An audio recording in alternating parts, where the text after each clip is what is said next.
Roberto Aiello to talk to us about what he thinks that should happen in the energy sector in the Caribbean as well. Roberto is a principal energy specialist in the Caribbean region. He leads the bank's energy work and efforts in Jamaica, the Bahamas, and the regional agenda in collaboration and coordination with all other development partners. So, Roberto, the floor is yours.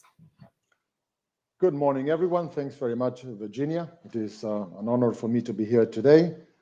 This discussion, I'll be discussing a little bit about the key areas of support that we see for the Build Forward initiative in the energy sector. And in doing so, I'd like to recall that while every Caribbean country has its own challenges, there are some common challenges in the energy sector. And the three key ones that I'd like to address is high energy costs, the vulnerability to oil supply and price shocks, and the high exposure to natural hazards. So the Caribbean community, the countries in trying to address these energy sector challenges, they aim to increase their renewable energy penetration and resources, and they have regional targets. The next one is 28% by 2022. Now, while there has been some progress, if we look at the latest data in 2019, it was about 11%.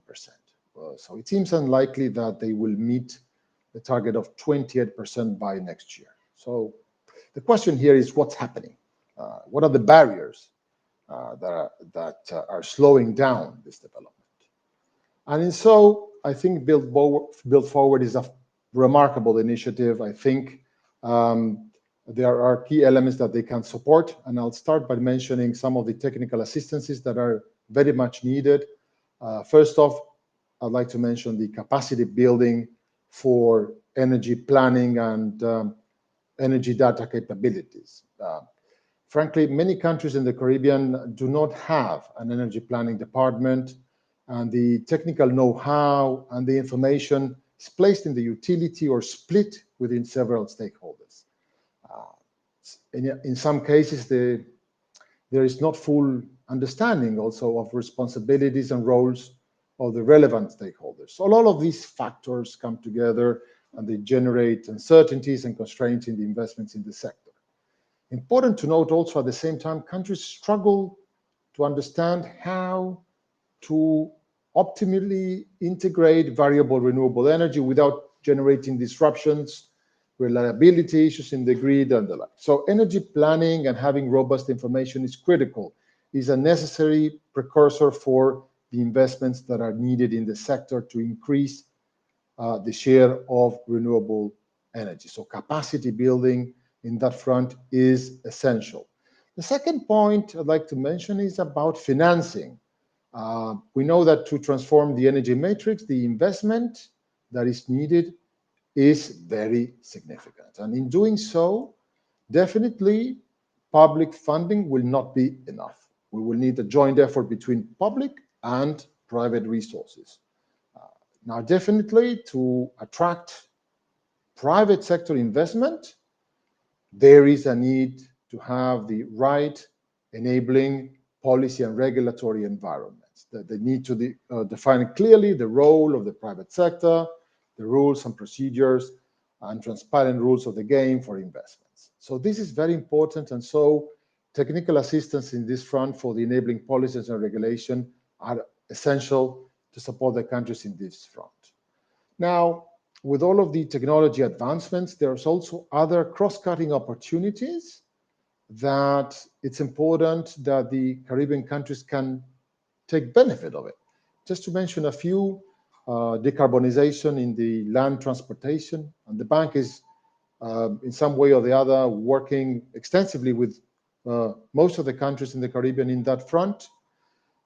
Maritime transportation, for instance, has a very strong foot, a very important role to play. Green hydrogen, green ammonia, we expect to have an important role in the near future, and this is very, very significant in the Caribbean in terms of emissions. Waste to energy, this is very important. In the case of the Caribbean, there's land constraints, and so technologies that may not be cost effective in other regions they may well be very viable in the Caribbean due to the opportunity cost of land, and so forth. I can continue also with smart cities and how to take stock and benefit of circular economy. In all of these spaces, energy plays a key role. So all of these technical assessments, technical analysis can help build countries into the next point, which is preparing the investment programs. If they want to advance in this front, they need to prepare investment programs. And this is where Build Forward, frankly, can play a significant role. It can mobilize resources, not just in technical assistance, but also in investments. Through the Build Forward, the countries will be able to access this multi-donor facility to support all of these initiatives. Just to mention a few: national investment plans, project pipelines, advisory services, region-wide projects, etc.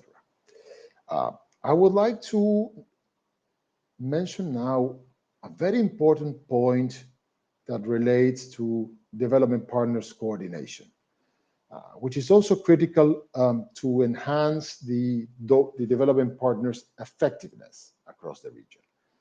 There's several development partners working in the energy space in the Caribbean. So regional collaboration is essential for knowledge sharing on best practices, but also to avoid overlaps, duplications, and to enhance this way the effectiveness. And because the Build Forward is a multi-donor facility, it can also very much contribute to development partners coordination, not only in the energy space, but also across all infrastructure services. So in this way, we believe that Build Forward initiative can definitely accelerate and help with the energy transition in the Caribbean in a resilient manner. Thank you very much, and I'll be available for any questions. Thank you very much, Roberto. Thank you very much for your presentation.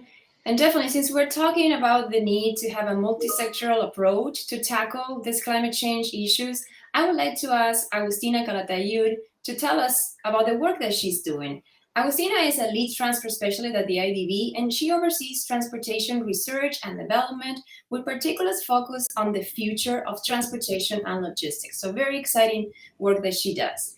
And when we think about the future, the images of autonomous vehicles, flying vehicles may come to our minds, right? Something that is still a few decades ahead of us. However, we are already experiencing fundamental changes in transportation. So these changes will particularly help us reduce the impact transportation has on climate change and move towards a more sustainable mobility. So Agustina, the floor is yours. Thank you, Virginia. I'm going to share my screen. Let's see my presentation. Let me see.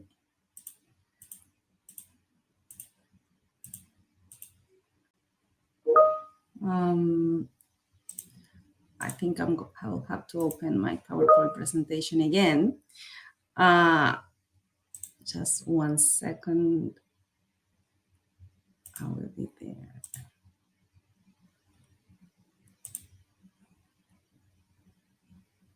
Okay, here I am. Let me see if I can share it now. Yes, here it is. Sorry for the delay.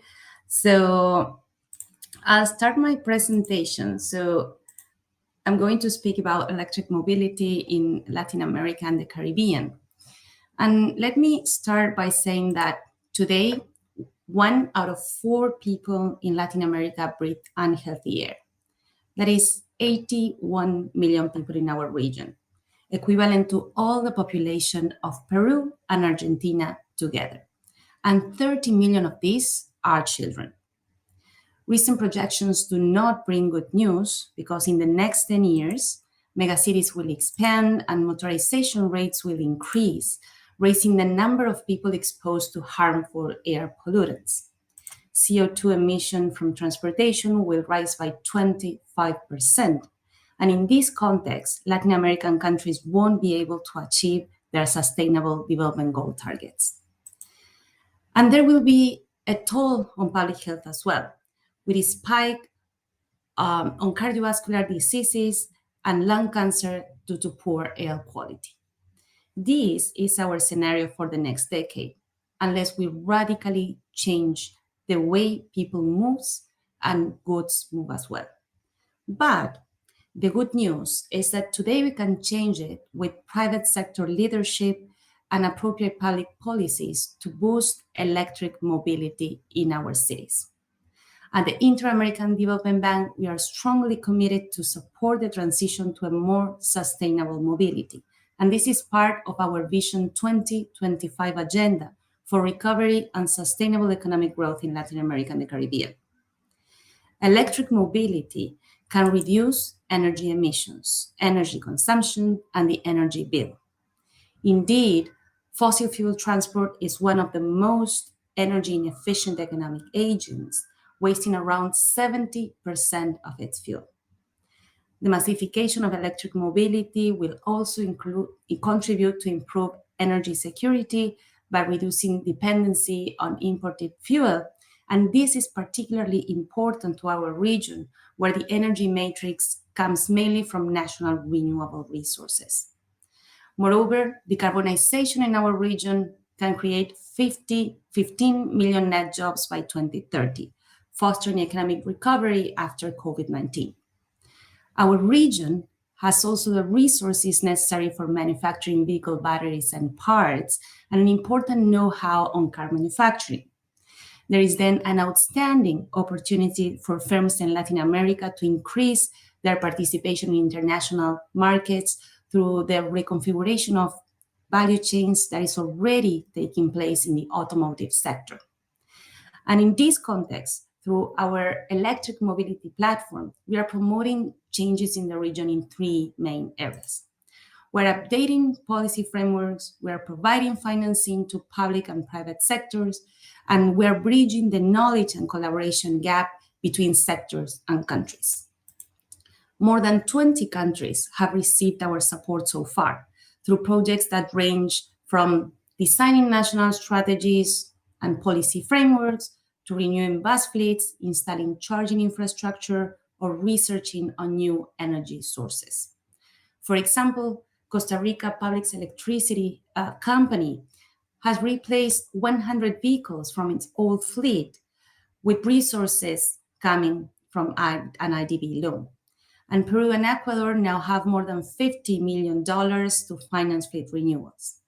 In Jamaica, Chile, Costa Rica, they are undergoing institutional and regulatory reforms to promote electromobility as part of their broader decarbonization strategy. We have published a variety of documents to help increase awareness in promoting the electric mobility, and we have developed successful partnerships with government agencies, firms, and universities, including many of you here today. The French Agency for Development, FAD, Enel, Transdev, Transmilenio, BYD, to mention some. And with many of you, we are also working on other areas of the future of transportation, which is a technology-enabled future where mobility is efficient, sustainable, and accessible to all.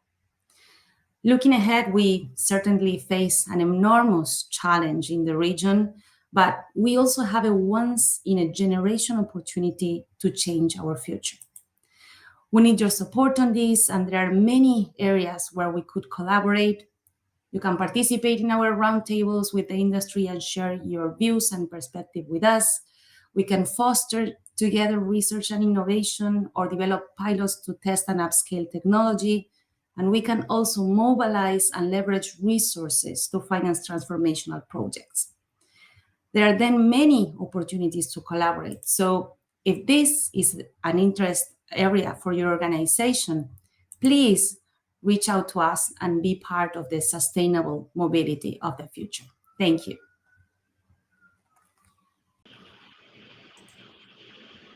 Thank you so much, Agustina, for the presentation. Very exciting work. And like you said, yes, we definitely need organizations like the ones that are joining us today to move forward on these exciting initiatives. So now we will talk about a regional initiative called Relac. which got the attention and interest of organizations such as the UN and the International Energy Agency, as well as countries like Germany and the US. So despite having the most renewable energy matrix in the world, a group of countries in Latin America got together to fight climate change and to put ambitious and establish tangible commitments to accelerate decarbonization with specific national and regional goals. So Juan Paredes is going to tell us about this, and Juan is a senior energy specialist at the Energy Division. He coordinates renewable energy activities for the division. He has more than 20 years of experience in clean energy, and now he's part of this technical secretary for the Relac Initiative. So we will be discussing this right now. Juan, the floor is yours. Thank you so much, Virginia, and it's a pleasure to be here and be able to tell you about the Renewable Energy in Latin America and the Caribbean Initiative, Relac for short. What is the vision of this initiative? The vision is to become the climate action platform of the electricity sector in the region, promoting the country's energy transition through a greater participation of renewable energy in their electricity matrices. The long-term objective is to help the countries in our region to accelerate carbon neutrality in a cooperative way through resiliency, competitiveness, and sustainability by generating green jobs and improving air quality for all its citizens. This initiative will contribute to meet the 2030 Agenda for Sustainable Development, especially the SDG 7, and to comply with the Paris Agreement. Relac is built around knowledge sharing to promote the region's integration, renewable energy, investments, financing, and to mitigate risks. This initiative was launched in 2019 during the United Nations Secretary General's Climate Action Summit. And since then, it has established itself as a strong regional network to monitor renewable energy commitments and discuss best practices among its member countries. Currently, there are 12 member countries, and it is the first time that a group of countries in the region has voluntarily agreed to promote renewable energy with a specific goal, a robust monitoring scheme, and an operating structure designed to support countries throughout the process. The IDB has been commissioned to be the technical secretariat since early 2020. OLADE, the Latin American Organization for Energy, is in charge of monitoring, and there are several partner agencies that you can see in this slide. So what is the situation right now in terms of renewable energy penetration in Latin America? The concrete target of the Relac Initiative is to reach at least a 70% penetration by 2030. And as Virginia was already mentioning, the electricity matrix in Latin America is one of the cleanest in the world. However, in the last 10 years, as you can see in this graph, this percentage has been below 60%. So we're talking here about increasing by 10% the share of renewable energy in our electricity matrix. And this is not an easy task, because we have seen in the last decade, it has been remained constant throughout all this time. Even we have sources like solar and wind energy that have been tripled or increased their participation. But as we all know, especially hydropower in the region, its share has been decreasing. So in total, renewable energy has been constant all the time. But if we want to be serious about decarbonizing our economies, it is important to increase the target, at least by 10% more. It is important to note that according to some studies by the IDB, a 10% increase in renewable energy share implies reducing carbon emissions by 15%. So there is a direct relation to climate goals in the Paris Agreement. We have an action plan for the next couple of years, and the key actions to accelerate and increase the renewables and advance the decarbonization of the energy sector are summarized in this slide. According to a diagnostic that we did last year, some priority areas were selected. The first one is long-term energy planning. We know that countries need to increase and improve their energy planning exercises in order to be able to integrate more renewable energy. The second one is improved infrastructure. We know that there is an infrastructure gap, especially in transmission infrastructure for electricity. Also develop the markets of the future, everything related to regulation, with high shares, with the participation of variable renewable energy. And the last pillar is about project development and implementation of renewables. Everything related to permitting, community issues, which we see is one of the main barriers in the region for an increased share of renewable energy. So renewable energies are extremely competitive today, but a high capex must still be spent upfront. In the current context of fiscal constraints after the crisis, it is not easy to deploy the necessary capital for the energy transition. So the amount of investment expected, according to all estimations in the sector, to reach climate goals in a net zero or 1.5 scenario needs to be increased 3 to 4 times. This is why one of the more important ways to support the initiative, in the case of the external partners of this initiative, is to contribute to specific activities. For example, support technical assistance in these of the 4 priority areas at the national or regional level. Also co-finance selected projects or risk mitigation instruments, all aimed at increasing the renewable energy share. And in the case of private partners, it is important to share relevant lessons learned in terms of technologies or project operation and implementation, especially if you have experience in this field. And one of the initiative is not just about tracking or monitoring the share of renewable energy, but it is a network. And in that sense, it is important to become an active member in what we call the project matchmaking platform, which will be launched next year together with some of our partner agencies. So this is in a nutshell what Relac is all about, and I look forward to your questions in the panel. Thank you so much. Thank you very much, Juan, for sharing with us this very exciting initiative for the renewable energy in Latin America and the Caribbean. So we brought to you just 3 initiatives that are going to tackle climate change in terms of resiliency in the infrastructure, in terms of we're going to be adding more renewable energy, more electric transportation, and that at the same time, we're going to boost the economic growth that we need in our region. So this initiative is also perfectly fit in our IDB Vision 2025, since we highlighted climate change, resiliency, integration, digitalization, inclusion, and employment. So I would like to ask now the panelists, I would like to ask them a few questions to go a little bit deeper into their initiatives and to tell us a little bit more. And I would like to ask Mushir first to tell us, and I'm going to combine 2 questions that I have. One is, why are partnerships so critical for the development of the Caribbean region? And what are the benefits for the partners who contribute to this multi-donor facility that you present us? Mushir? Thanks again for those questions. The reality, as I mentioned before, is that the region is at the place where it needs partners in order to move to the next stage, right?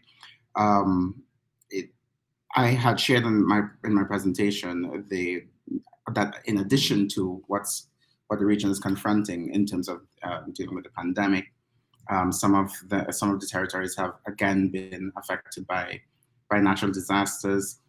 That on top of that, there is just simply limited space in order to continue business as usual. The reality is that even though we face those constraints, that there's really no choice but to confront what's coming ahead, which is high risk in terms of climate changes, greater demand from the populace in terms of the infrastructure supply. And we have to find creative ways in order to provide solutions. And creativity depends on inclusion. So this is why we have to create a platform. We have to have a space where as many who can participate can join, because that is the only way that we'll be able to do something that is truly transformative, big enough, and has the impact that'll be changing for the people of the Caribbean. Thank you, Mushir. And let me ask Roberto now. Roberto Yellow, why and how is Build Forward an opportunity to accelerate the energy transition that we need? Thanks very much, Virginia, for that question. I'd like to start with a reflection. If countries want to decarbonize, their economies, they would definitely need to transform the energy systems. This is because of the share of greenhouse gas emissions of the energy sector vis-a-vis the entire volume. Now, in the Caribbean, addressing climate change really is more of a adaptation and economic issue than a mitigation issue. And this is because they need to withstand the already existing and increasing impacts of climate change, and also the economic problem dealing with the heavy reliance on imported fossil fuels. So countries want to invest in clean energy, but in doing so, through Build Forward, they have a remarkable opportunity through the Innovation Hub and through the concessional funding to address all of these issues in investment programs that can tackle innovative solutions, technical assistances that can help prepare all of these investment programs, but at the same time, also considering leapfrogging technologies with the assistance of concessional funding that otherwise wouldn't be available to do because of the incremental cost. So so the Build Forward could bring all of that together into one space. Thank you. Thank you, Roberto. Agustina, in your pitch, you mentioned that the electric mobility platform promotes knowledge generation, right? Could you give us an example of one of the projects that you're working on right now, where the audience could probably perhaps be interested in participating? Yes, Virginia, I'm going to select one project that we are currently working on, and it's within a broader framework that is the digital transformation of the transportation sector. Within those technologies is electric mobility, apart from automation, connectivity, and shared mobility. And we are working on this big assessment of what is the current status of the digital transformation of transportation in Latin America and the Caribbean. And we are doing that in partnership with the World Economic Forum, Microsoft, and different associations of carriers and, for example, airlines, maritime transportation, and road transportation in Latin America and the Caribbean. The objective of doing this is, one, we have assessed where we are in terms of digital transformation, and the COVID-19 pandemic has shown us, and all the delays we're having now in supply chains is showing us as well that we need two things. We need to boost digital transformation, and we need a closer collaboration between public and private sector in order to increase resiliency in transportation. Part of this is, decarbonizing transportation. So once we have better identified where's the status of that in Latin America and what are the challenges ahead, we can help, and that's what we will do. We will develop a roadmap for public and private sector collaboration in order to foster that digital transformation. So if there are partners that are interested in participating in this study, please reach out to us, because we are collecting case studies. We are also interested in hearing about your perspective in this topic. We are organizing roundtables, so we are open to hear what you think about it. Thank you. Great, thank you. Now let's do the same with Juan Roberto. Juan Roberto, can you please give us a concrete example of how our partners can get involved with the Relac Initiative? Sure, Virginia. What really happens in the power network, in the electricity grid, is that at high shares of variable renewable energy, such as solar or wind, it is not just about financing more and more electricity generation assets or plants. It is very relevant to deploy innovative technologies and network assets that guarantee the reliability of the grid, such as more transmission infrastructure, storage, electrolyzers for green hydrogen, which is very popular right now, and digital hardware.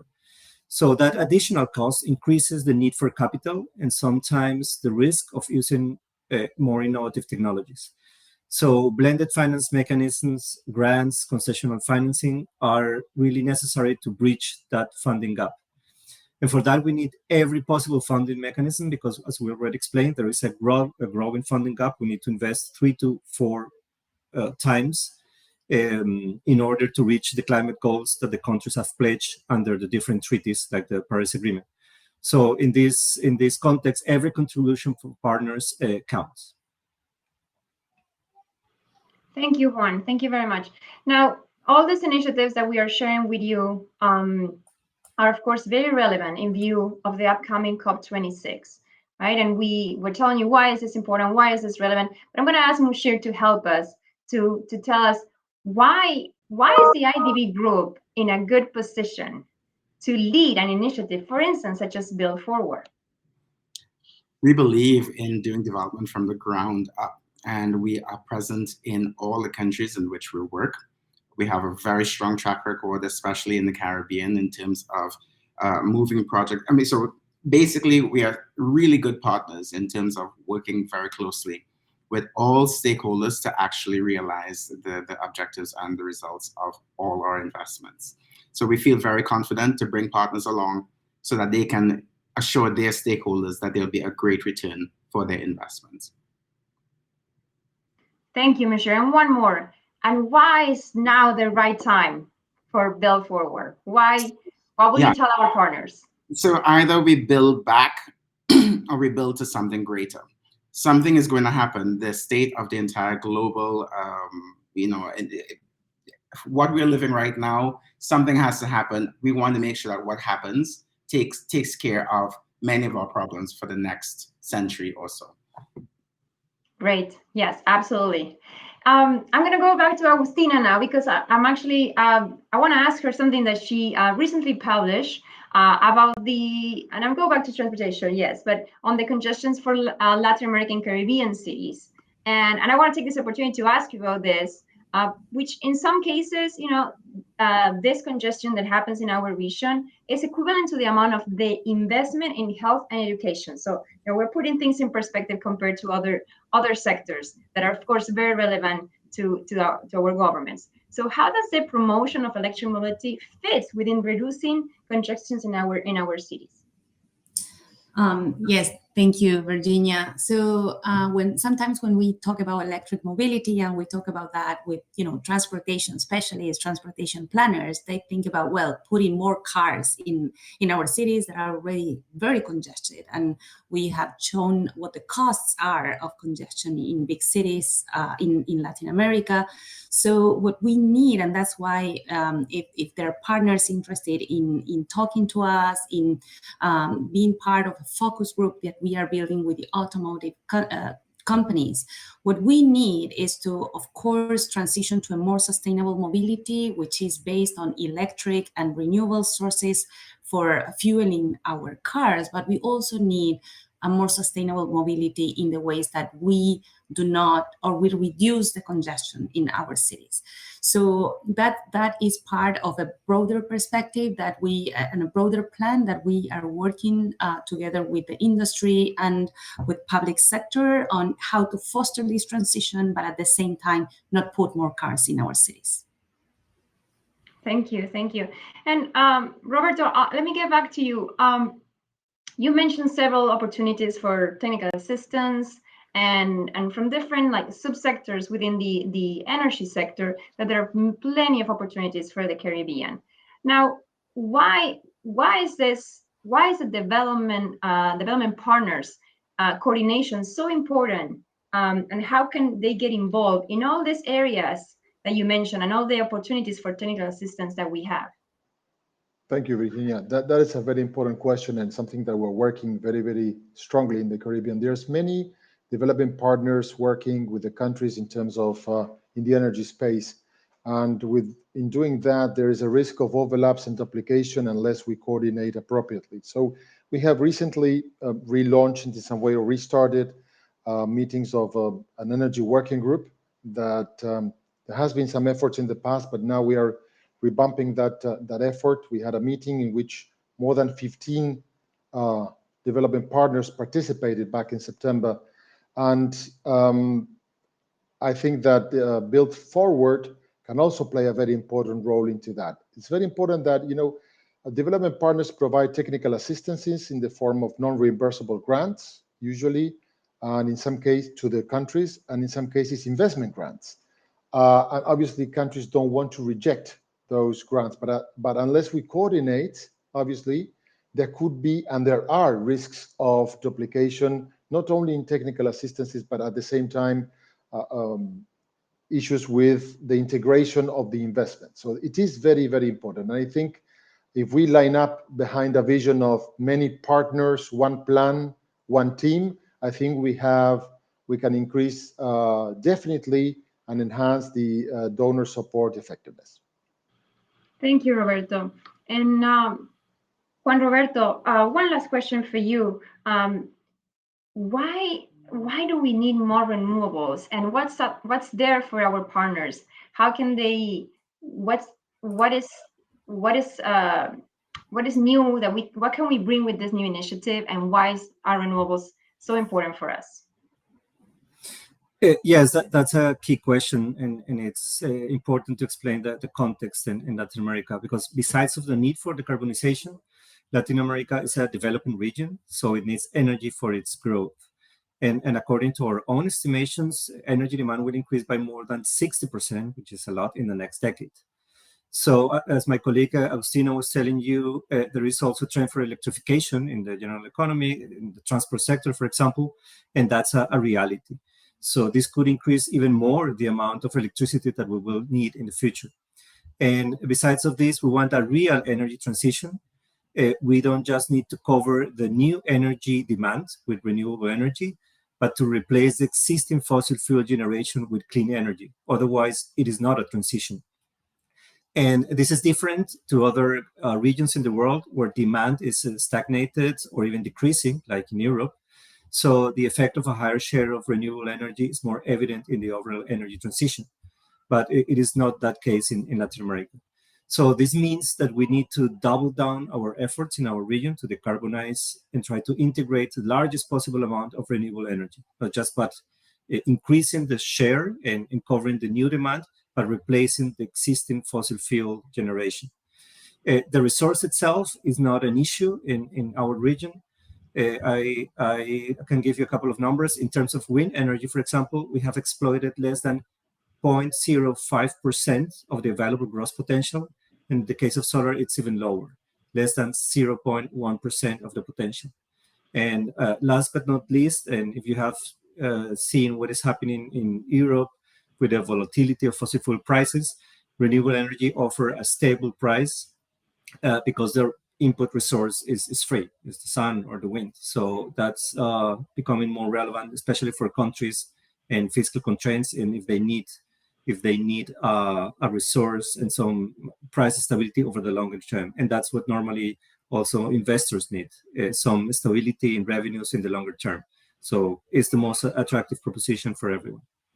Thank you, Juan. Thank you. Well said. Yeah, we have exciting opportunities ahead of us. So thank you very much, everyone, for doing an excellent job and keeping your time. We have 1 more minute, and I want to ask each of you to put your cameras on and give me 30 seconds sales speech, something that you want to emphasize, or something that you want each partner to leave this meeting knowing why the initiatives that we have presented today are so important, so relevant.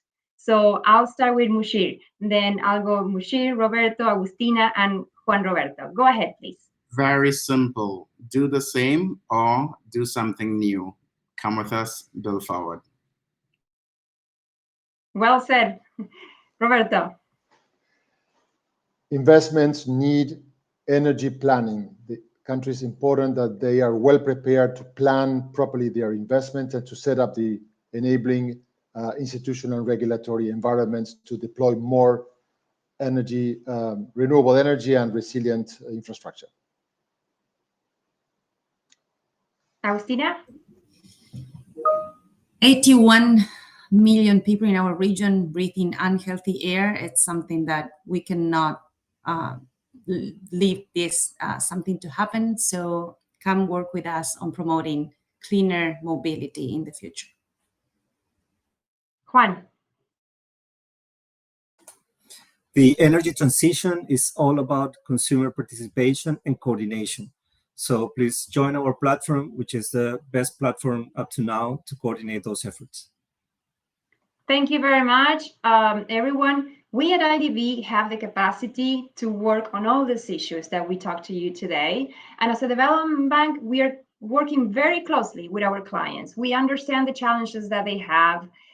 We work with each country to try to move forward, but we need partners like you. We must join forces to work together and to align and synchronize all the work that must happen to reach and tackle the challenges that we have ahead with climate change. Thank you very much for joining us today. Have a great day.